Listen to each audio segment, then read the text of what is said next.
Welcome to The Independent Artist, sponsored by the National Association of Independent Artists, NAIA. I'm Douglas Sigworth. I'm a glassblower. I'm Will Armstrong, mixed media artist. Join us as we explore the topics that affect the lives and livelihood of art show artists. Douglas, it's great to see you on here again. Welcome to the podcast. Right back at you, Will. How's your week been? My week has been slightly hellish, to be honest. Yeah? Yeah, I mean, I am down for the count. I was getting ready to get back to shows, and my Achilles tendon said no. Had a 100% rupture of the entire thing. My foot is flopping around like a bad action figure. What? Yeah. What did you do? I got old. I turned 50, and then everything just started not working, I guess. So, I mean, it was not anything more exciting than took the puppy, have a little 10-pound, 5-month-old puppy out for his first walk. He got all of his vaccines. He's all up to date. Finally, he can go out for a walk. I mean, we are maybe a quarter of a mile from the house, half a mile from the house, and I'm out on a trail. He jerks his leash out of my hand. I lunge for it, and we are on a biking trail, and I honestly thought a bike had hit me. Really? And I was like, what the hell? Yeah, it just was a dead thump. Like, it just felt like a whack right in the back of my ankle. And I hit the dust, just poof, on the ground, sack of potatoes. See, I thought you were chasing mountain lions again, but not as exciting? No, not as exciting at all. Nothing exciting. I hit the dirt and I couldn't get back up. I couldn't put any weight on my foot. I couldn't hold my balance. It was, I don't know, there used to be this football coach in high school who would stand over you and get in your face after you'd been hit really hard and yell, "Does it hurt or are you injured? Does it hurt or are you injured?" And that's all I could think in my head. I'm like, I'm injured.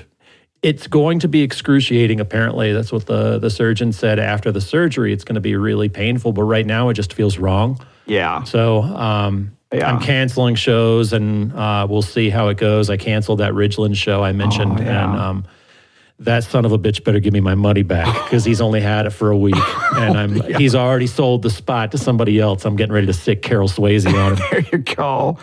Man, well, when you were down on the ground, did you have your panic alarm, your "I've fallen and I can't get up" button? I've ordered that now. I have not, I did not receive that in time.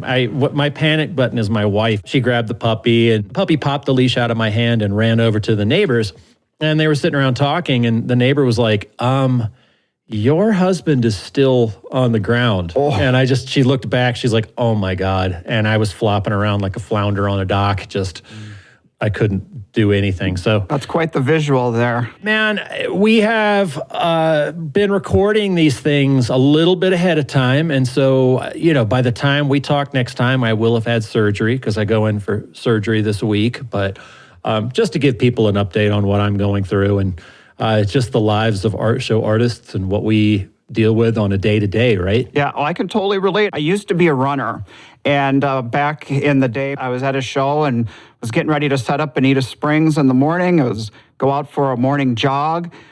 Not any different than any other day. And I'm about 150 feet from the hotel.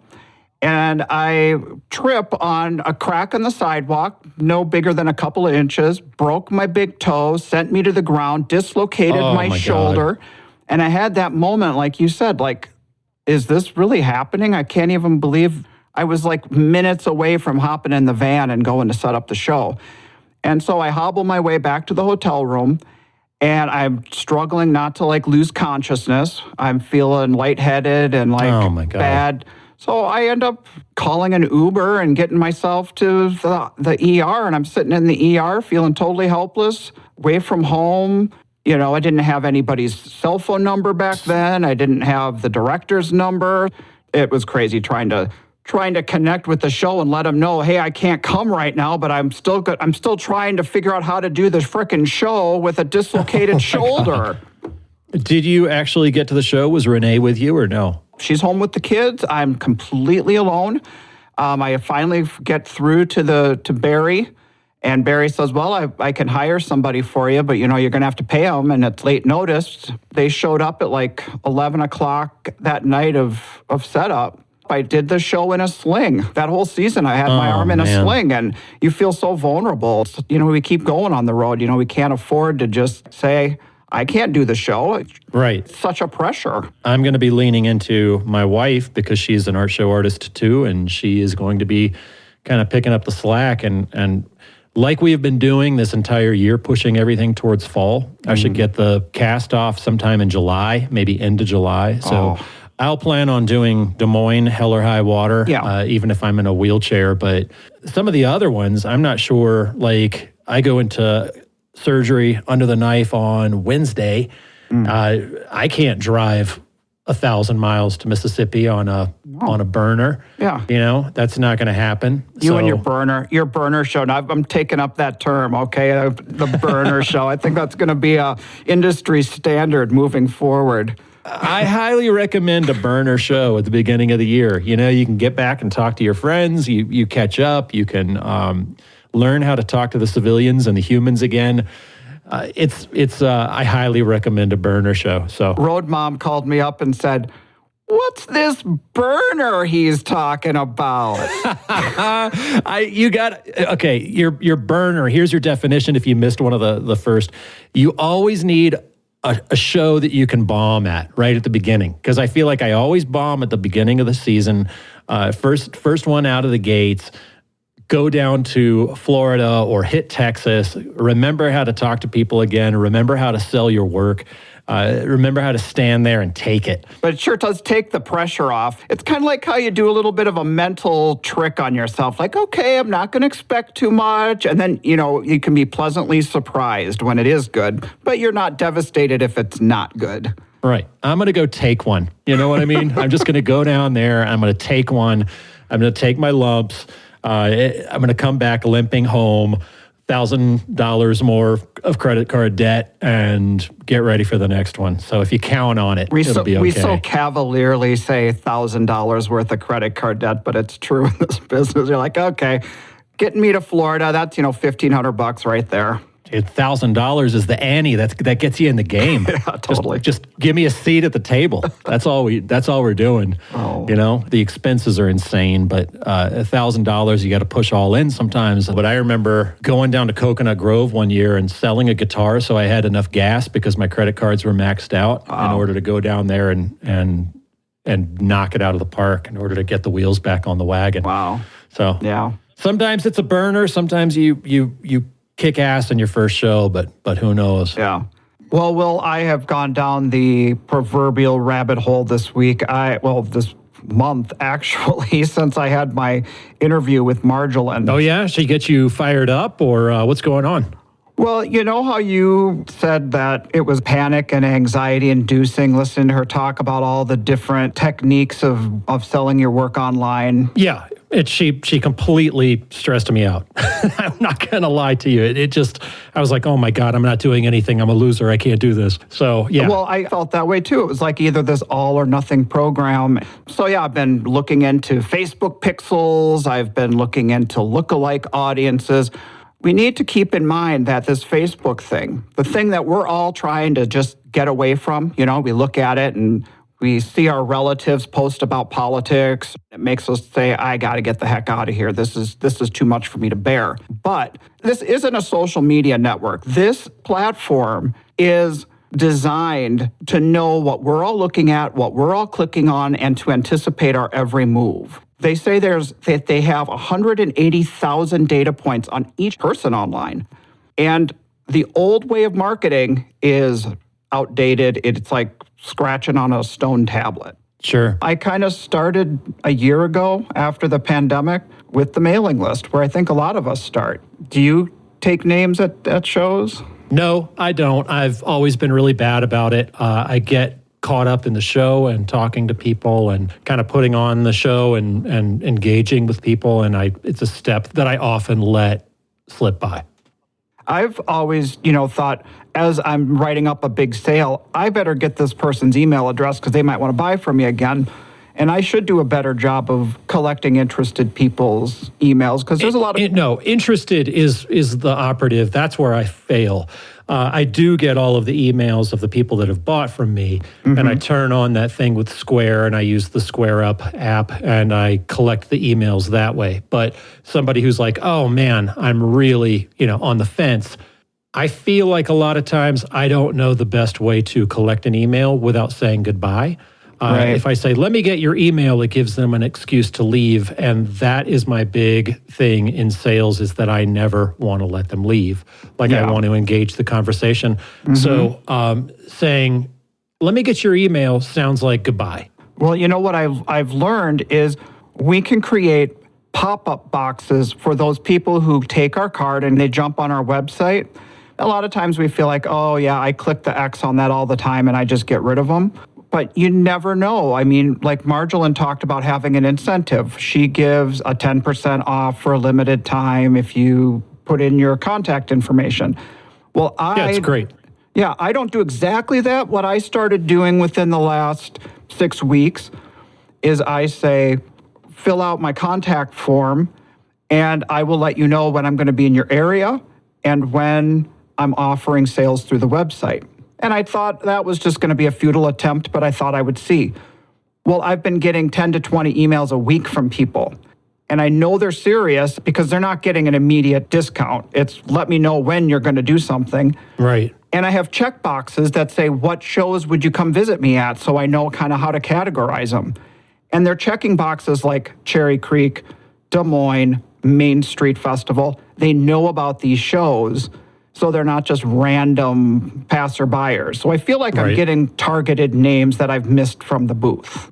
That's great. That's incredible. I don't want to play the devil's advocate about digital information age stuff with social networking and collecting things. I do know that I'm bad about it. I've been doing this for a long time and I am not good at it. When I sit down at the computer, it takes me so long to fill that stuff out, to do it. And I'm so distracted because I don't want to do it. I'm like a child.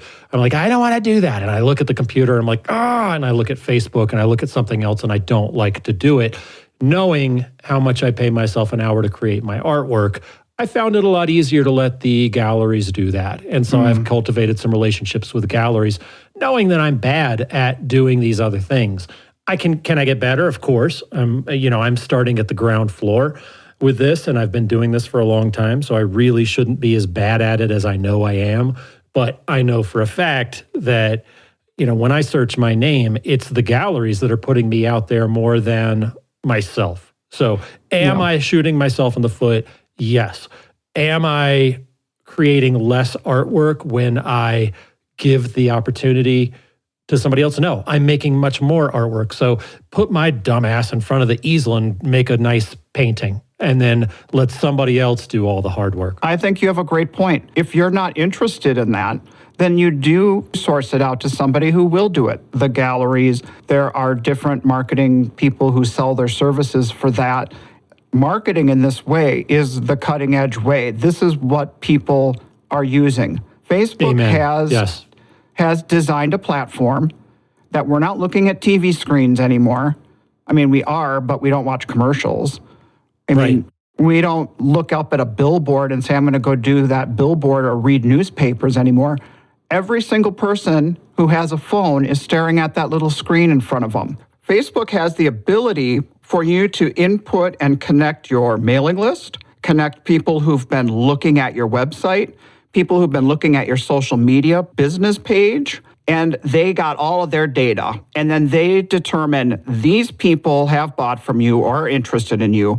And based on who these people are, you can create lookalikes so that they can go out and find you more people who have interest in the types of things you do. I'm completely glazing over on this. I have no interest in that whatsoever. I just want to get back to work, but something's going to force my hand, and maybe that's my digit that my wife won't let me saw off at the end of my leg. She said no to the artisanal peg leg replacement. So unfortunately, I'm going to have to get some kind of work done on this. But that Captain Hook peg leg might be a good sales tactic. Those things are sweet. I want one. I mean, we know enough artists. I don't think Jay McDougal would make me a sweet peg leg. for sure. I mean, it would cost me, but good God, that man can work with the wood. Hey, so I don't know. I mean, this stuff, you do start hitting these words like Facebook, Pixel, Google, Analytics, and I'm just like, oh, shut up. Yeah. So, I mean, I get you. I mean, change is scary. I have no interest in any of that stuff right now, but I do have time on my hands, so I suppose I'm going to sit down and do it. I don't know. I have yet to myself sell a piece of artwork to somebody that hasn't seen me in person. Yeah. And I think a lot of our business is modeled around this. You see me, you know me, you want me. It's kind of, this is what I have, this is who I am, and this is what I'm creating. So I don't know. I could definitely see selling some reproductions or things like that, but the piece itself, people want to walk up and touch. So I don't know. I'm open to it. We will see where it takes us. I'm going to follow some of these things and do it. But God damn if I'm not just dragging my one dead leg along behind me. I hear you, because what we think of it is we think of it as I'm going to post a Facebook status organically and it's going to bring me in interested people, when that doesn't happen. I mean, we can barely get our friends and family to respond to to a Facebook post. Yeah, it's like having a band. You can get your friends to come see your band the first time, but you better be pretty good if they want to keep following you. Do you think anyone has really solved it that you have come across? Because I don't. I'm looking at some of the bigger shows, and I don't want to name them or embarrass them by name. But if you look at some, we all know what the big shows are. If you go to their sites, and they have 100,000, 200,000 people come through during a weekend, and they're posting an Instagram post, and they're not lazy with their Instagram posts. They're posting all of the time, but they're getting an engagement of 972. It's a good point you're making, that the shows are doing a lot of organic posting and not seeing much engagement. It's embarrassing, and to the point where like they're doing it wrong. So I don't see like a lot. We work in such a hands-on business. There are a lot of us, me included, though I totally see your point, that just want to make work that is tangible, that I can meet the humans face to face, sell them on myself and on my work, and tell them my story and send them home with a nice piece.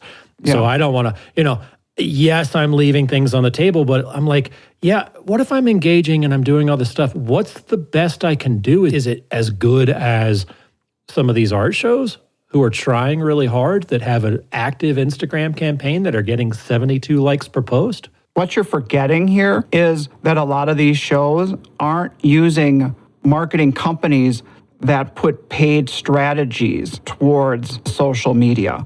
They're going straight off of organic posts. This is a whole different ballgame. This is about creating paid Facebook ads and using the tools that Facebook has created to implant our data in front of people's faces who are not random Joe Schmoes who are driving by in their car. It's people who go to the art shows. It's people who collect your work. So what I'm learning about this, I haven't perfected it yet, is I can implant onto my website a pixel so that every person who comes to visit it, who has seen me from a show, who kept my business card, their data gets captured and Facebook knows their account. I go to launch a little video about what I do.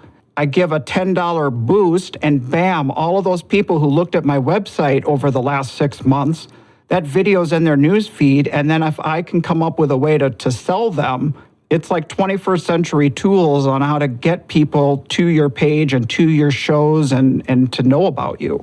I'm looking at these successful museum and artist Instagram feeds. I look at, Juxtapose and some of these other ones, big art feeds, and I follow them because I like the quality of the artwork that comes every day. It's never the same artist, but it's weird enough, or it's different enough, or it's whatever. How come shows can't have that same kind of feed? How come a big time show can't have the same kind of Instagram feed and garner the same kind of interest? And I think it's because our business is face to face. So I get that I need to get out there and pay for the ad, even though that's I've never had any kind of feedback with that. It's never made any money for me, and I've paid for ads. Yeah, but it's using the tools to lead up to it. It's learning the pieces, and I'm not saying anyone should jump in and just start throwing money at something that they don't know how to use. I think it's a conversation people need to start having, because we've decided to put ourselves in the middle of tornado alleys and coronaviruses and a lot of things that affect our business model. Sure. And it's just going to be another leg that helps prop up our table, that gives us a little bit more stability to be able to sell digitally. I would have gone under this year if the website weren't in place, and if I didn't cash in on former relationships and former interest from people I didn't even know that I had done. Sure. Yeah. Well, my cousin, AJ Porcelain, I feel like doesn't need to do as many shows. Annette, she's a rock star. She gets on there and she shows her work, and the pieces are sold almost immediately. So I'm sitting there saying, I don't want to go do it. Like, we are truck drivers. We're our booth setter up. I'm in sales. I'm the creator. I'm the artist. I have to do my own booking for the hotels and get all of this stuff. My airline, I'm my own real estate agent, really, and checking out my schedule. I don't want another damn job. I don't want to do anymore. Me either. I already look stupid in hats. I don't want another one.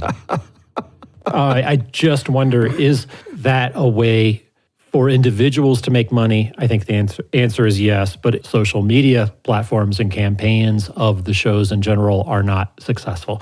Some of them are. I'm guessing. I have not seen any. But well, I've talked, Marjolaine talked a lot about the shows that are working this way. Shows like Fort Myers, shows like Armonk, in New York, shows like Cottonwood in Texas. Sure, and those shows are great. Sometimes I think the smaller shows do well with that because they have a built-in clientele and they almost know who those people are. It's like they've got this smaller town and then they've got their, your Armonks or your shows that are paid admission. Maybe they can collect those names easier. I'm not sure.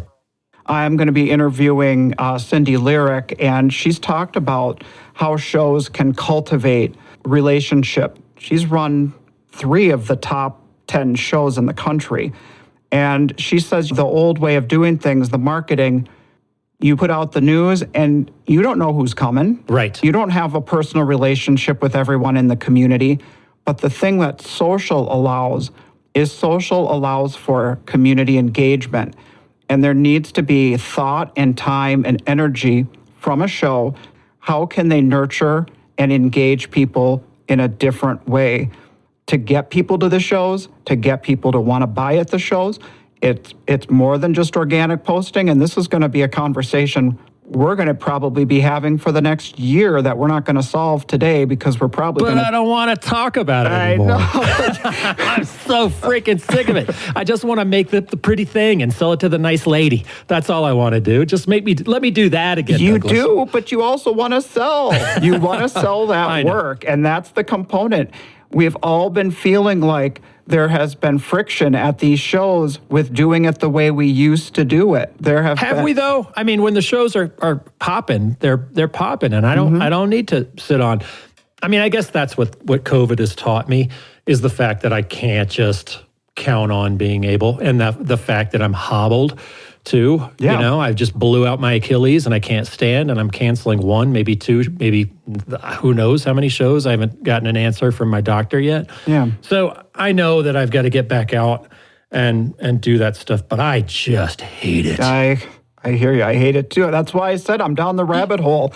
I'm stressed to no end, but it's the challenges that we find ourselves in these days, and we've had the time on our hands to do nothing but think about and obsess about how are we going to do things differently when we go back. Is it going to be like the good old days? Who knows? We don't know yet. Speaking of the good old days. That's a good segue. Yes, I don't know, Douglas. I just want to get back to the way things were. And honestly, speaking of the good old days, you got a killer interview with Carroll Swayze this week. That's true. She told me how it used to be, what it used to be like, how the shows didn't assign booths. You show up and you hang your stuff on a fence. I mean, it was pretty old school, some of the stuff she's telling me about. We're going to go into the Wayback Machine. I feel like you're going to fire up the DeLorean and take us back to 1988. Well, she does kind of refer to herself as a dinosaur in this interview. As long as it's not you calling her a dinosaur, I think we'll be okay. Because if there's I'm not going one person you want to stay on the good side of, it's Carroll Swayze. I always like to find myself on the right side of the bar with Carroll. If it were me interviewing her, Douglas, it would be Carroll and I talking about blues guitar for 45 minutes, and no one would listen. But I'd get a kick out of it because I always get just a huge kick out of her and of Pfizer. So I'm looking forward to this conversation. All right, well, let's do it. Here is my interview with Carroll Swayze. Nice work, Douglas. Welcome to the podcast, Carroll Swayze. Carroll is a painter from Englewood, Florida. Carroll has been an artist her entire life. She's never met a surface she couldn't paint. She's also been an advocate for the artist community as a show director and as a board member for the NAIA for the last 12 years. Her work can be found on her website at carrollswayze.com. That's spelled with 2 R's and 2 L's. Hey, Carroll. Hi. How are you doing? I'm good. I'm just getting to know you. I joined the board about a month ago. Of course, I knew of you because of all your amazing accomplishments on the board. But this is my first chance to get to know you personally. That's great. And thank you for joining the board. Oh, it's been fun. I mean, I've just been feeling so out of touch this year, being away from everybody. We're so used to seeing each other every other weekend at shows, and this has kind of renewed a spark. Right. And this has been a great way to reconnect with the people who truly understand this crazy life we live. So you've been an artist your whole life. So tell me about your young life and how you became an artist. My mom was a writer. My stepdad was a theater director, and we didn't live in a normal household. My sisters and I got to literally choose what we wanted to do. I like to paint. My father, my stepdad, one Saturday morning, he just ripped up canvas, stapled it to the living room wall, gave us all palettes, and we all painted. Well, that's not typical. That was a typical life for us, not for most people. We got paint on the walls. It didn't matter. Wow. Yeah. So it's not like they were painters, but they were creative people. They were creatives. Yeah, definitely. Wow. So we literally got to follow our dreams, which mine was, I always knew I wanted to be an artist my whole life. And I started doing shows when I was 14. How'd you do that? My mother drove me. Well, my mom had a friend who ran the Allentown Outdoor Art Festival in Buffalo. Oh, okay. And so she called him and asked if I could be in the show. And they gave me a space with a fence. I asked for a fence space because I didn't have a display. So I taped my drawings to a fence. That sounds like real old school style shows right there. Yeah, but I literally made $360. And I thought, I'm never going to have to work for anybody else my whole life. And it was true. It absolutely was true. I remember that feeling too when we first did shows. And our first show was a flop, but the second one, we made some pretty decent money. Right. And but nowadays it wouldn't be good money, but I remember being so excited. It's exciting. And it makes, even today, when somebody loves your work, it makes you want to work. Oh, yeah. It makes you want to exceed and want to do well. So, it just kind of feeds itself all the way through. Yeah. Nowadays, it's really hard to find inspiration when we can't connect with each other or our collectors. I'm very lucky to have an incredible mailing list of followers and collectors, and they've really kept me going this year because, it's been a rough year for everybody. Yeah. So I mentioned earlier that you've been known to say that you've never met a surface you couldn't paint. Well, what comes to mind for me is that identifiable van you have. Yes, it is. I actually painted that. I was sitting in my kitchen looking at my van. I was going to a Jimmy Buffett concert the next day. And I was a little bored and I had a little bit of wine. So I thought, I think I'm going to paint the van. So I painted the van that night. Now, it was already yellow, right? It was yellow, yeah. But then you added all the fish around it and... Right. Yeah, and put my website on it. And at first in the back, it said Jimmy Buffett or bust. And then I had to take that off after the concert. And it wasn't so easy getting it off. I scraped it down to the bare metal. So that's when I put, I realized that I thought at first I could wash it off. Well, it didn't wash off. So then I put buy original art on the back, and it's worked for me. So was the idea to paint just a few fish, but the project kind of took over? Yes. Yeah, exactly. I got out of control. Absolutely. But it's been, I always joke about it. You can't go drinking in that van because everybody can find you. Right. So you've worked with all kinds of paint. So can you tell me about your evolution with working with different kinds of paint?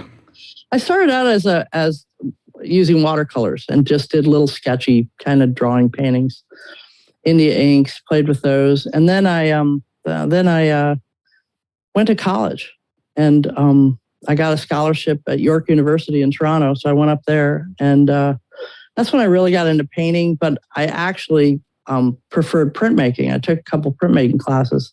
So I bought myself a press. So I was a printmaker for about 20 years. 25 years. I did etchings, and then I hand painted them with acrylics. And then I got to a point where, I switched to printmaking because I couldn't keep up with sales, because my sales were good. It was back in the 70s and 80s, and sales were amazing. And so I felt that printmaking, would give me a piece of original art, stay with the original art, and still allow me to reproduce without using a color copy machine, which I'm still absolutely anti the Epson printer, all of it, of course, as a printmaker, because it killed our business. But so then when things got kind of carried away, and the Epson printer and the color copy machines, became a thing, it got harder and harder to sell etchings because people would see the numbers and go, oh, that's just a print. And I spent all my hours at shows, just kind of describing what, etchings are, how they are original art, and they're not just a print. And finally, I just thought, I can't do it anymore. So I just jumped to painting right away. And I've been just doing original paintings ever since. And then I realized that my collectors had kind of grown up. People that had bought little tiny things were ready for bigger work and more original work. So, it worked out very well for me. So you had mentioned that you've been doing this a long time, since you were a little kid.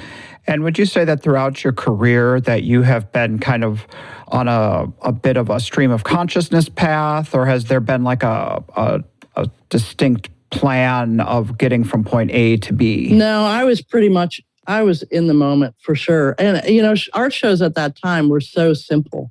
There wasn't any buy sell at shows because nobody even knew what that was. The competition was pretty slim as far as, numbers, because there weren't that many of us. I remember doing Coconut Grove, where you could just drive over the morning of and basically ask to get a space, and they'd let you in. Wow. And, it was just simpler. And the money was fabulous. People loved coming out. They loved meeting people. They loved seeing the artists and have the artists talk about their work. A lot of things we've kind of are still there, but we've sort of lost and need to get back to, as far as the success of shows. But it just kind of happened, and I did well. And so it was just a no-brainer to just continue on, even after college. Mm. Well, there was a time, maybe it was when you were on the board, where you started to realize that this running all over the country thing really affected the bottom line, and you developed the Swayze plan. Can you talk a little bit about that? It took me a long time. I think it takes artists in general a long time to get to that, because let's face it, part of the reason we're out there traveling and doing shows is because it's fun. Right. We have most of our friends, we spend all our during the week time, creating art in our studios by ourselves. By the weekend or by the second weekend, we're just desperate to talk to somebody. And so shows become a social life as well as. So it's hard to put a financial, dollar amount on that, the worth of that. But I think it was when we had sort of a little downturn, and I had so many artists asking me, what are we going to do? And I remember I wrote an article for the IA that was, how to survive in an economic downturn. And it made me sit down and really, really, really put the numbers on paper, figure out what my costs were, and then, think of things, to diversify so we could do, other things that brought in money at the same time. So you get mailbox money, which is important. So is that when you started doing things like writing articles and teaching and finding other revenue sources? Right. And getting involved in the NAIA? Right. Well, I've always been passionate about just the success of the industry as a whole. It wasn't until the 90s that I really realized that it was an industry and we had created this industry. And and then I realized that how important we are to communities. We bring in a lot of money to communities. I mean, there was an article, or they did a study for the NEA years ago about the importance and the effects that that art shows and other festivals have on a community. And it's widespread. It's money, it's safety, it's culture. There are just so many things involved that we as a group bring to a community. And it's important. Is that about the same time that you launched your own show? You started a show as the director? Yeah, we had I started a show here years and years ago. In fact, it's coming up this coming weekend, and I started that when I was, I think, 21, and it was just a tiny little thing at the beach, and then it got bigger and bigger, and then I was raising kids, and I was a little short of time, so the Rotary Club in town was looking for a fundraiser, so I gave it to them, and so the Rotary Club runs the original show now. I started another show years later at, I didn't actually start it. I took it over from somebody that was at our local bank. And that was kind of it's been going on now for about 20-something years, 28 years, I think. We didn't get to do it, of course, this year because the bank was freaked out. And so we didn't, I do it in Thanksgiving and I do it in January. But it not only, gave me access to, a selling platform for our local community artists. It gave me a chance to bring some amazing artists to town, which has been, the community really loves it. And I know so many people that it was invitational. I just handpicked everybody. And it's been very successful over the years and fun to run. What prompted you to join the NAIA board? I joined the NAIA back in the day when they first started. Their second meeting, they did a big in-person meeting at the Festival of the Masters at Disney. And that's, I don't know how many zillions of years ago, but... Let's put a time frame on that. Was that late 80s, early 90s? Yeah, I can't remember the date exactly, but I remember the meeting. I remember Bannister Pope. I remember all the original board members were very exuberant, and it looked like a group that was able to, and at the time we kind of needed it. We didn't have any directive. We had the shows, and then we had the artists, and there was nothing in the middle to kind of relate the two to each other, even though we both depend on each other. And it just totally made sense to me. So I joined that day. I joined as soon as they finished the talk. And then years later, I got a call from Lois Songer, who was a previous director for the Key West Art Festival. And she had joined the board. And she called me to ask me if I knew anybody that might be interested in joining the board. And I let her babble on for a few minutes. And finally I said, what about me? That was her tactic. She knew you might say no. Probably. Yeah. So that's how I joined, kind of sideways. Somebody had left the board mid-year. So I joined mid-year and flew up to Detroit, and we had a meeting. And it was a really interesting group. That's when I met Stephen King, and Richard Lobenthal was our mentor. He was not an artist. He was an amazing, freedom fighter is what he was. Oh. He's Richard Lobenthal. If you look him up, is part of his historic moment was he helped to break segregation in this country. He was an interesting, amazing guy. Wow. So he had, so it was Richard, it was Lois, it was, there was just a really interesting group that I joined. And I immediately was put to work. What kind of jobs did they have you do right off the bat? Communication stuff, mostly just talking and speaking in front of at shows. We did little town hall meetings, and then they wanted somebody to take over the IA, which one of the board members was kind of her pet project, and it was sort of flailing, and so it got thrown in my lap. Thankfully. The IA. That's an independent artist. Yeah, it's the Independent Artist was a newsletter that you produced. Now, how often did you release it, or was it determined by your schedules? Or? We tried to get it out every 6 months. We tried it every 6 months. We got it pretty. When I took it over, we pretty much produced it every 6 months.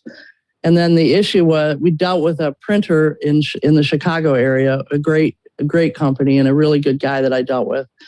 And so before me, they had somebody would drive to Chicago, pick them up, take them to her garage, and then send them out from there.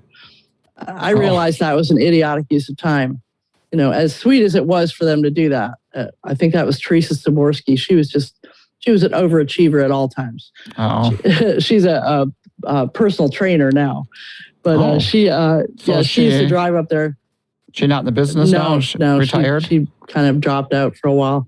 Okay. But, you know, I just kind of worked with the guy that produced the paper, and we just drop shipped them everywhere. I just did a lot of communicating with shows, found out who wanted them, where they wanted them. And then, of course, we sent a batch out to every artist that was on our board or anybody who wanted them, that wanted to pass them out at shows. So... Yeah. Well, I remember when I first started back in the early 2000s, and I'd be like at a show like Old Town, and I would be, you know, all set up and kind of waiting for the customers to come. And I loved reading the articles from the board, or walking up and down the street and seeing everyone in their director's chairs, you know, with the paper in hand. And then, you know, later on you used it to wrap pottery in. Right, exactly. Yep. That's exactly what I was going to say. Trust me, we were under no illusions that didn't happen. We knew it happened. Well, the thing that I felt at that time is I felt like the newspaper really gave me a sense of community. Like I felt like, you know, we would read the articles, have a sense of connection, have a cause to rally around, and we kind of like could learn about each other and have each other's back. And so when I joined the board a little over a month ago, I kind of felt like that was something that I was lacking currently, and I wanted to see if that was something I could recreate or to kind of, you know, instill again in what's going on right now. I think it's fabulous. It just, and you know, with technology changing, people were getting tired of it. We thought of doing an online thing, but at the time, probably Stephen was the only one that could have pulled that off, because technically the rest of us were dinosaurs. And I just didn't feel, well, it's true. And I like to read. I like books. I like putting something in my hand. But again, I am a dinosaur.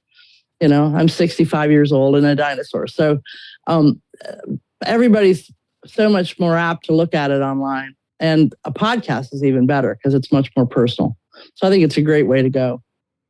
So as the communications director, what was your role in the NAIA? I was the big mouth. Oh. I was the one that went after.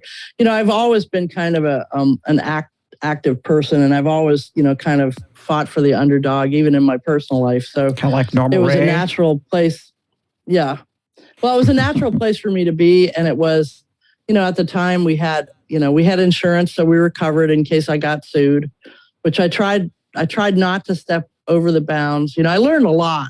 I learned a lot from Dick. I learned a lot from Steven, who's probably one of the best show directors out there and one of the best negotiators I've ever met. And I learned a lot about, you know, backing off and not being as aggressive as I started out being. But I also realized that there was, you know, an importance to it. You know, there are so many small issues that shows deal with on a daily basis, but for some reason they don't use us as a resource. You know, we are the experts. We do shows every 2 weeks, every 3 weeks, whatever. Right. You know, the average show director directs one show a year. So they don't ever come across the amount of issues that we come across and know how to solve, you know, And some of them are completely simple. Yeah. Well, the best show directors look to us as a resource and Right. don't look at us as like there's 10 artists lined up behind us to take our spot. Absolutely. Right. Having good quality artists in the show makes the marketplace better and makes their event better attended. Right. Because it's to their advantage for it to survive, because it's their job.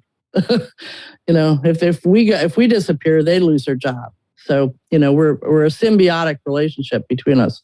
Yeah. Well, what's great about the board is that it's heavily staffed by volunteer artists, but there's also like a show directors, on the board as well to help create balance. Not always. It started out without show directors. They were brought in.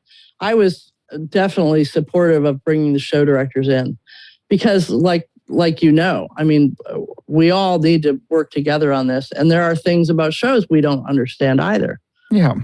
Yeah, absolutely. The show directors offer us some perspective on the other side of how the event operates. Well, something that was totally eye-opening to me is we did a session at our last conference, which was in Indianapolis, about the cost of doing shows. And so I lined up 3 show directors, and then Rich Pfizer and myself were the artists. And so we sat down and literally figured out the exact cost, not just living, not our living costs, but the percent of business that we use from our homes and all that, but our supplies, our travel, all of it, added every single dime up. And then presented that. And, he being a glassblower, his costs are much, much higher than mine. Yeah. But mine, I feel, with show fees and everything, mine were, as at the time I was a printmaker, my costs were about $2,300 a month. Mm-hmm. That was the cost of doing shows. And I that's when I suddenly realized that if I didn't do shows, I didn't need to make $2,300. Right. If I found other avenues for some of that money, I wouldn't have to do that many shows. But it allows you to be more selective. Be very selective. Yeah. And it's also when I realized that, you always hear artists saying, oh my God, what are they using our show fees for? Our show fees. Well, I'm here to tell you that in a big show like Des Moines or Cherry Creek or, a big national show, our show fees amount to between 11 and 16% of their financial package. That's nothing. Right. Well, where do they get the rest? Like sponsors? Sponsorships, advertising, all of that. Right. But I didn't know that. I was shocked by that. And so, of course, we suggested that they treat us like musicians and pay us to come and get another sponsor. That's outside the box. It didn't exactly, happen, but it was a great idea. Yeah, no. But it was eye-opening to me. And it made me realize that while we are important, we are the reason for the show. Our show fees, don't really cover the expenses of a big show. It doesn't cover the garbage pickup for a big show.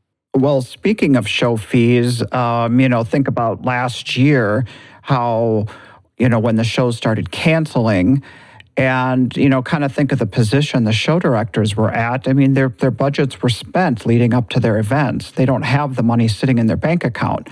So we're all in an awful position of needing compensation and wanting the money back. And you got involved and the NAIA got involved and spoke with the show directors. And through your advocacy, they found a way to create a policy where artists could get their booth fees back, or create a rollover policy where it could get forwarded on to the next year. And that was a real hardship on the shows. And they really needed to decide how they could ensure that when the pandemic was over and the shows start up again, that they were going to be able to have artists even return to their events. Well, that was... I had so many artists call me, and because I'm known as the person to go after shows, and it's not I'm going after shows, but I speak my mind, and if I see something that's happening that really shouldn't be happening, I have no problem calling a show director or sending him an email and just saying, "Listen, man, I don't know if you realize the effect you're having by making that decision, but," and 9 times out of 10, we're all human beings. And 9 times out of 10, they just don't realize it, and they're panicking too. Yeah. So when it came time with the refunds, I understand that, they've lost their funding. I understand that. But what I did was just explain to them how devastating it was for each small, handmade artist in their studio trying to stay alive. And that, I know that the show fees don't amount to their full, money amount for their show. So it was a necessary evil for them to send it back. Right, and it's such a delicate balance. Right. Like you said, they don't have the money in their bank account. Absolutely. It's spent for advertising and whatnot, but they do have a little bit more cushion or backing from other sources. Right. Where artists like us are, we're living hand to mouth when our revenue from the shows is taken away. So in that situation, the question becomes, what is the greater need? Well, and I explained to them that it would go a long way for them to refund, at least, if they've spent part of it, at least to refund part of it. But it would go a long way toward good feelings and for them getting artists next year, their reputation, to do the right thing. And it basically was just, please do the right thing. Yeah. I didn't strong arm anybody because, we can't strong arm anybody. I just made suggestions and explained our situation to them. Were there any other advocacies that you have kind of spearheaded as the communications chair for the NAIA? I wrote a book once about how to produce the best art show, and there's so many tiny little things that shows do that are important to us. Simply, don't put the porta potties in the hot sun. Don't take the garbage just because you're leaving late on Sunday. Don't take the garbage till we're gone. I hate that. Little idiotic, or walk your show ahead of time and look up in the trees. Yeah. And see if there are coconuts to fall down or branches, because a branch falls in your booth, you're in trouble. Right. Totally. And just simple things like that. And so we kind of, we work through a lot of just simple problems that happen that they may not be aware of. My biggest advocacy has always been refunds for cancellation, which I've never quite gotten what I want. I totally believe that if an artist cancels a show, they don't cancel a show on a whim. Yes. This is our livelihood. We spend a lot of time sitting in our studios, looking at our schedules, making things line up, to make it work for us so that we're financially successful. I don't think artists just say, I'm going to apply to that show and get in it, and then I'm just going to cancel. That doesn't happen. Right. It's not like, I don't feel like going. Right. Exactly. Yeah, I don't feel like it. I have a bad feeling about this. There's a 2-year-old birthday party down the street I need to be at. No, we wouldn't have signed up for the show. Absolutely. So my feeling has always been, if they can resell the booth, they should refund the money. And I don't believe as adults that we ever should have to tell them why we canceled. It's none of anybody's business. Okay. And I have personal reasons for that in my own world, but I really don't believe that they need to know, because we're not doing it out of spite. We're not doing it because we just don't want to go. We're doing it because we have to. Right. I mean, we're entrepreneurs. We want to make money. Absolutely. We need to make money to support ourselves and our family. Right. And we understand that if we cancel a week out, 2 weeks out, they may not be able to fill our space. That's fair. Yeah. But no double selling. That's always been my advocacy. And I will continue to fight for that until we get it, because I want that. I think it's fair. You've also gotten behind rooting out buy sell, how to identify them, how to deal with it, and all that stuff. I've poured over the internet. I have done so much research on that. Another thing with that I realized that I didn't think of when I started. At first I was just mad. And I know they're taking space away from a legitimate artist, et cetera, all the reasons. Yeah. And anybody that says, I'd hear a lot of, they're potters. They don't compete with me. That's not true. Everybody comes. I don't care who you are. You come to a show with a budget. Once your budget's spent, you're going home. So if you buy that guy's work, it doesn't matter what media it is. It still competes with everybody. Yeah, so if you buy a piece for the mantle or the wall, once the budget is spent, you go home for the day. You're done. But what I did realize more than anything was the effect that we can have just by our words. If you make a wrong decision, you know, if you don't have absolute 100% proof that someone is buy sell, you can't do anything. Because if they're not, you can destroy their life. If they're legitimate artists, then you could totally ruin their business. Oh, horrible. You can hurt someone horribly. So you have to be so careful. You know, and I tell that I express that to the shows I talk to too, because I get a lot of calls from shows asking me to check on this, check on that. And I come back, I'll always come back. If I don't have 100% proof, I tell them I don't have 100% proof, and I can't use, so you can't do anything. You have to let it go. Yeah. You know, and then I kind of get in a problem with some artists sometimes, because they'll be at a show and somebody will be there, and they, you know, they're like, why are they here? And they'll come after me sometimes, you know, and I say, listen, if you have the proof, send it to me. I'll take care of it. But I said, if we don't have 100% proof, you can't do it. Yep. False accusations are very, very damaging. You can ruin them. You can ruin somebody with just words. You could destroy their whole livelihood. You could destroy everything, and you can't. That's not fair. Yeah, that's you know? right. But I am very adamant about trying to keep a show pure, you know, and be very careful, and you know, don't have 3 letter photographer people in your show when they all have the same image. I mean, that's so obvious. It's obvious. Well, how do you feel about how to handle removing them? Should you do it at the show or just not invite them back next year?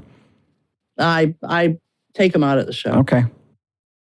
Take them out. Do it at night. Don't do it during the day. Don't disturb the show. But as soon as show closes up, get them out. And my feelings are, have a crew to do that. Oh. Don't make the artists do it themselves, because you're going to have an angry person there. And I've seen it happen, and it's not pretty, but don't do it during the show. I guess the ideal method would be just to have them vetted before you come to the festival. Right. Well, and sometimes they expose themselves. You know, the watch guys expose themselves. You know, they were excited that they were going to be on TV with a video that showed their whole production. And, you know, they exposed themselves completely, which made everybody's life easy. Yeah. Yeah. You know? Well, or if you even go to the website, it's pretty obvious when you see a vendor who's trying to be a big-time, high-volume seller, as opposed to being a small, unique, one-of-a-kind, handmade artist like ourselves. Right. Well, and there's a difference also between buy-sell and a production studio. Oh, that's a whole other thing. You know, that's a whole other aspect. Yeah. And I don't believe that production studios belong in an individual art show, you know, only art shows. Yeah. So if the artist has to be there, then they need to be there. Yeah. You know. Yeah, if you have someone as the designer and then a bunch of people actually executing, making the work for you while you're off at shows, it's hard to compete with that. Right. And that's totally wrong. But, you know, I mean, you're a glassblower. Most glassblowers have assistants. Yeah. You know, when they're making big pieces, you know, you need help, but they're not making the pieces. You're still making the piece. Absolutely. So you're still an individual artist. Right. Right. Renee and I are co-artists. We work in partnership through the whole process. And, you know, I was so naive to this when we first started, and I signed up to do the Rosen show, the buyer's market, wholesale market. And I come across all of these production studios, and I can't understand why we can't compete in that kind of an arena until I really understood the nuts and bolts of how they operate. Well, it's like Chihuly. I mean, Chihuly is the ultimate production studio. For sure. Right. You know, I mean, the guy hasn't blown glass ever. If I was going to buy a Chihuly, I'd buy a drawing. Well, there you go. Because he did it. Yeah, absolutely. You know? Yeah, well, even at the shows, sometimes collectors walk in our booth, and the romance of, do you have teams of people working for you? Are you like Chihuly? And it's almost like educating them about how we operate and what a small individual studio like ours, how it's special and unique compared to, you know, a lot of these bigger production studios maybe that you see out on the coast. Right. Right. So, hey, Carroll, so when an advocacy would come across the NAIA desk, what would they say, oh, this is a perfect one for Carroll to handle?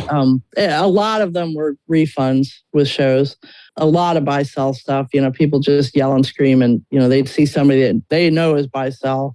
And then that's when I would get hassled by the artists themselves because, I'm not doing my job. And I'm like, well, firstly, I'm a volunteer. I don't have a job here.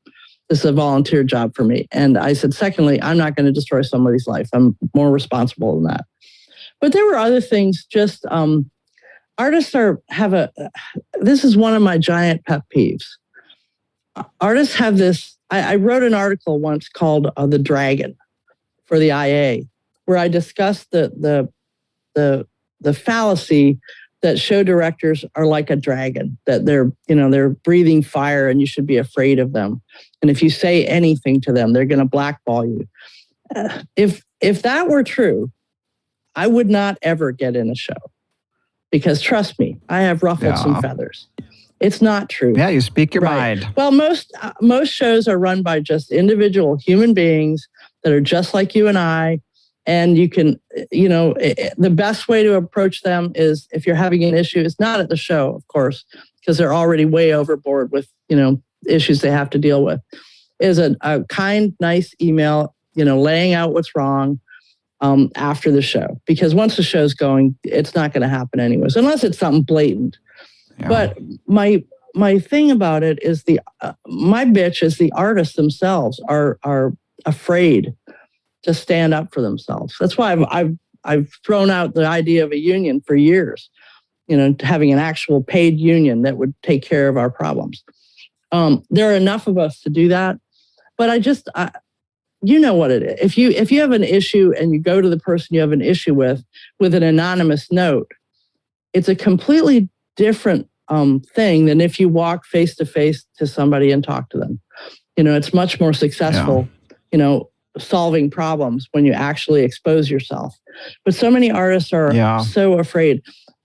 I'd say 90% of the letters I got when people weren't getting refunds said at the bottom or in the letter itself, please don't use my name.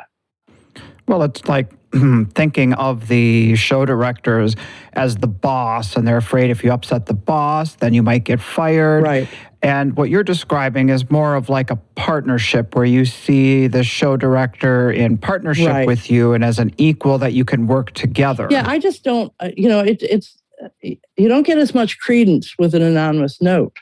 If you stand up, and there are enough of us with the same issues that if we stood together and just said, listen, we need some help here. We need you to listen to us for one. And we need you to deal with this. And that's what it was like with the refund issues. Artists were terrified to ask. There was only one show that, gave some crazy, if you take a refund, you're never getting back in.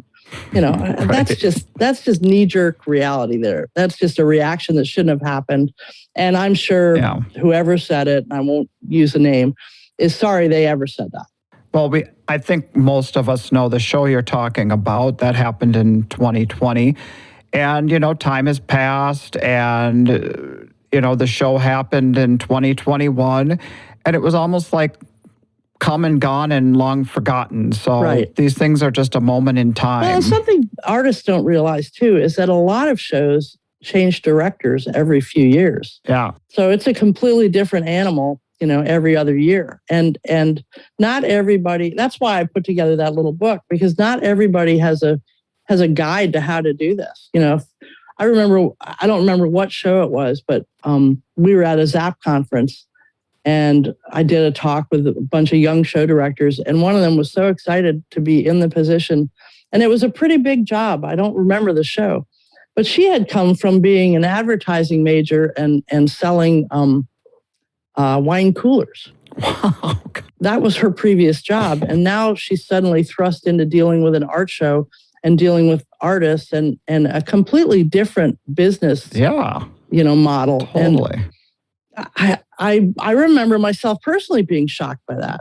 But wait a minute now. Yeah. She didn't have any skills for this job. Yeah. But she managed to muddle through. She was pretty interested in talking to people, and she learned pretty quickly and did okay. But I remember thinking, couldn't they have chosen somebody else? Yeah. Well, a number of these shows are just run by merchant associations for neighborhood Absolutely. economic. Chamber of Commerce. Yes. And so Sure. they're just looking for an event manager. They don't care what their background is as long as they can run an event and sell retail booth spaces. And exactly. And there we go back to the real estate question for me. Okay. I believe it's illegal to double sell a piece of real estate, which, I had a friend that used to say she paid for this 10 by 10 retail space for 2 days. And that's basically what we're doing, is buying a 10 by 10 piece of real estate for 2 days. Yep. It's like instead of it being an indoor mall, we're on a 10 by 10 outdoor, piece of pavement. Yep. So, well, another big advocacy that the NEIA has taken on is this concept of virtual shows and how it's married with the physical in-person show. How do you feel about that conversation? My issue with that, of course, I'm pretty good on a computer. I can figure it out. I just don't think I need to spend, the time it takes to do that, in addition to making my work, for a show that's, if the shows had offered somebody to do this for us, we just send our images in and we send the information in and they do it, it would have been completely different to me. But what they're not doing, again, they're not asking the artists. Most of us know how to sell our work. 80% of us sell our work in person, and that is the business model that we've set up, and that's what works for us.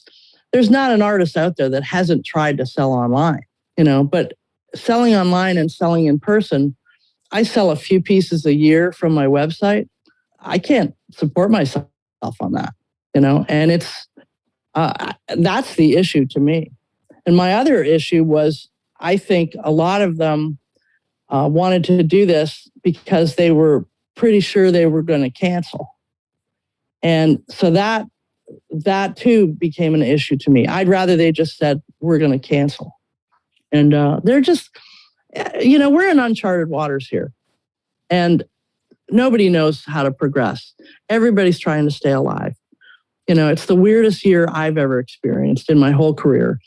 And, I don't want to badmouth anybody for making a bad decision. But if you make 10 bad decisions in a row, I'm not doing your show, period.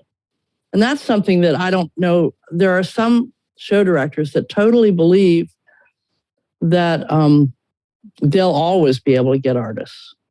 Well, they will, but it may not be the quality show they're used to. Yeah, well, my problem with the virtual platform is that, well, first of all, we really need to look at it as a Band-Aid. And it was really a program that was going to get us through back to the live events, and then we would resume as normal. What I was concerned is this was going to become a component that was going to move forward, as a standard. Well, and I was afraid that if it actually happened and a few sales were made, that they would decide that this was the way to go in the future, which absolutely not. My biggest bitch with the whole thing was the mandatory thing. I'm an adult. I don't think that you have the right to tell me what to do ever.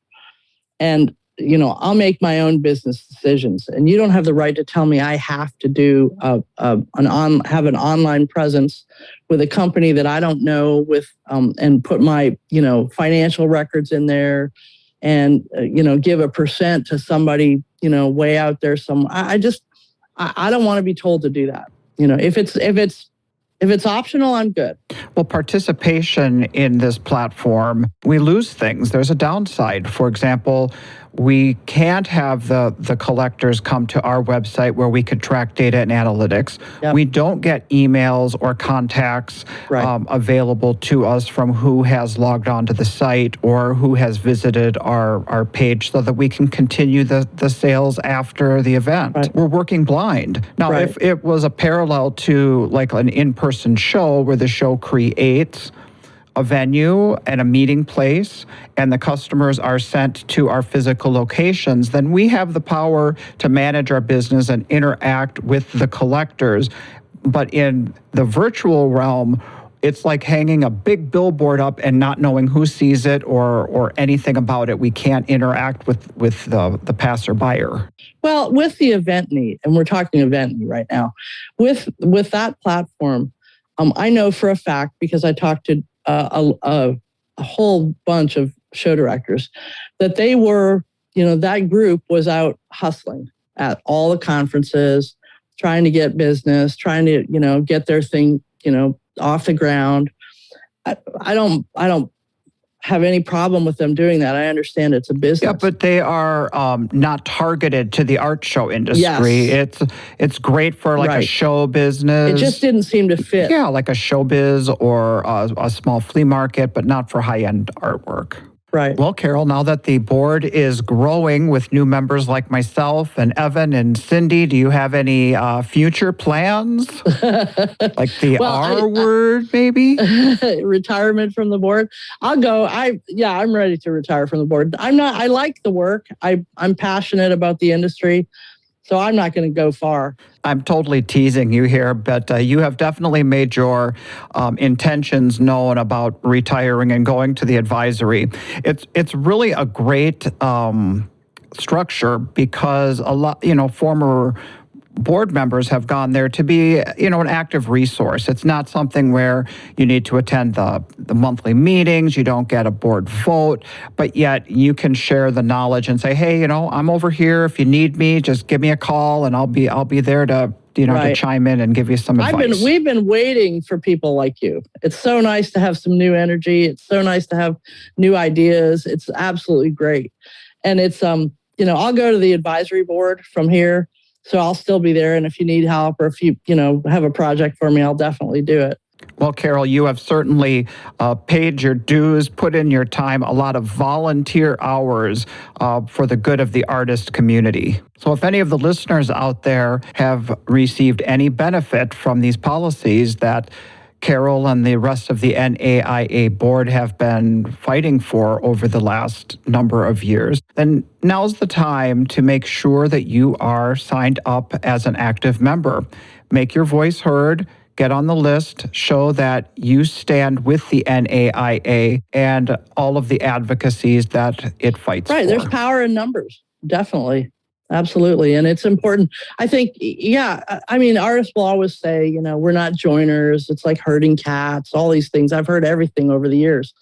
You don't have to really participate to join. You just join.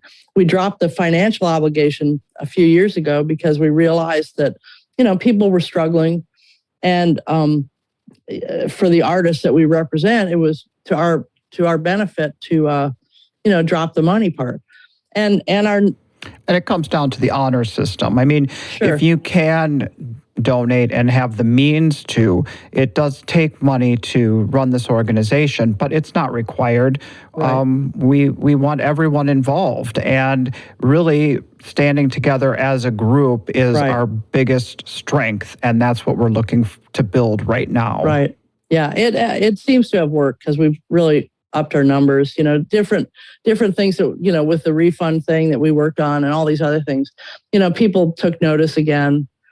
We're a viable commodity that people should pay attention to and care about. And just by joining and putting your name, like you say, adding your name to the list, helps us increase in strength. And if you need help, we're here for you. Well, do you have any advice for Will and I as we follow in your footsteps here, working in the communications aspect of the board for the NAIA? I just think this is a great idea to do it, this way as a podcast. It, what I did was when I did the paper, I would, I'd kind of look at the industry. I'd watch the Facebook pages. I'd look and see what the concerns of everybody were. And if something, if a new, some new product was out, I'd contact those people and say, would you like to write an article? Would you like to contribute to an article? Would you like to, add your ideas to an, I would, 9 times out of 10, I'd have to write the article. but at least I'd get the input from our members and non-members and just people out there. But Yeah.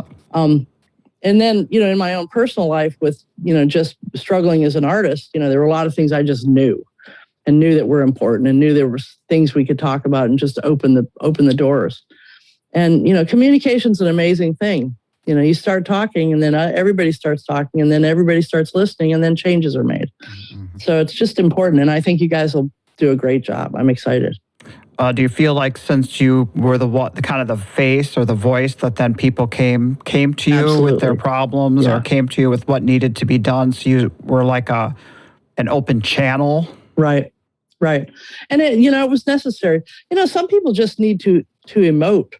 Some people are just freaked out and don't know which direction to go. And just to talk to somebody that's got, half a brain and maybe, can talk them down almost, because there are a lot of things that happen that are simple that when you're in the center of it, you don't necessarily see it as simple. Oh, yeah. Yeah. And somebody else can actually tell you and kind of walk you around it and go, hey, wait a minute, did you think of this? Mm-hmm. And I can't tell you how many times I've done that. So you also had the title of the NAIA therapist, is that right? Yeah, kind of. Art therapy, yeah. But I did it with shows too. There were shows that would call sometimes just frustrated. And I try to, explain, because, it's an outside voice. You're looking in at something that, they may not see what you see. So. Well, I love when you said to me one time that this organization is like forming a bridge. That's what I see the NAIA as being, and that was a phrase that was coined by, again, Teresa Staborski when she was the chairman. And she just said, that's our job. Because we would sit down once a year and have a big meeting together, face to face. And we would try to formulate a plan for the next year and try to formulate, just kind of a plan of attack and, lay out the issues and then try to figure out how we were going to tackle them. So, but that was something she said, I remember, and I've never forgotten it because it just totally makes sense.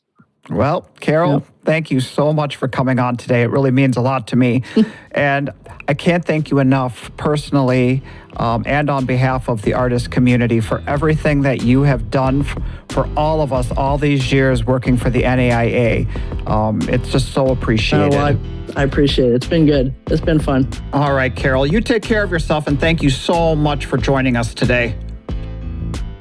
Douglas, that was a fascinating conversation you just had with Carroll. Thanks for sitting down with her. I learned a lot, and I admit that I did pop a beer in the middle of that just because I heard her talking. So good conversation and nice work, my friend. Thanks. Yeah, it was good. I love that she, she calls herself the big mouth. She says things are going wrong out there, and her email blows up, the phone starts to ring, and everybody calls her up and says, Carroll, can you speak for me? Carroll, can you fight for me? And, that's a lot of work. Something about Carroll just reminds me of like one of those old school Muppets, just kind of on the other end of the thing, just like paper flying and her mouth is fluttering and she's getting stuff done and she's taking care of business. So, I love that.